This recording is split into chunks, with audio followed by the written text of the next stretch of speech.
950 రూపాయలని ఏబీసీలకు పంచవలెను. ఏకి రూ. 1, బికి 60 పైసలు. అంటే ఏకి రూ. 1 ఫ్రెండ్స్. దీన్ని పైసలకు మారుస్తే ఏంటి ఫ్రెండ్స్? 100 కదా. సో ఏకి 100, బికి 60 పైసలు. 60 పైసలు. సో ఫ్రెండ్స్ నెక్స్ట్ బికి అంటే ఇది A/B ఫ్రెండ్స్. ఇప్పుడు B/C చూద్దాం ఫ్రెండ్స్.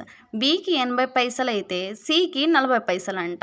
ఇప్పుడు చూడండి ఫ్రెండ్స్, ఈ 10కి 10కి 10కి 10 క్యాన్సిల్. ఇప్పుడు A/B, B/C. ఓకేనా ఫ్రెండ్స్. A/B ఎంత friends? 10:6. B/C is equal to 8:4. So 80. So 8 6 48, 6 4 24. దీన్ని ఎలా ఫ్రెండ్స్? 8 10 జర్, 8 6 జర్, 8 4 జర్. సో 8 3 జర్. So 10 plus 9 19. ఈ 19 అనేది 950కి సమానమైతే ఏ వాటా ఎంత అంటున్నాడు ఫ్రెండ్స్. ఏ వాటా 10 కాబట్టి 19 1 జర్, 19 5 జర్, 10 అండ్ 500. సో ఏ వాటా ఎంత ఫ్రెండ్స్? 500 రూపీస్ అన్నమాట.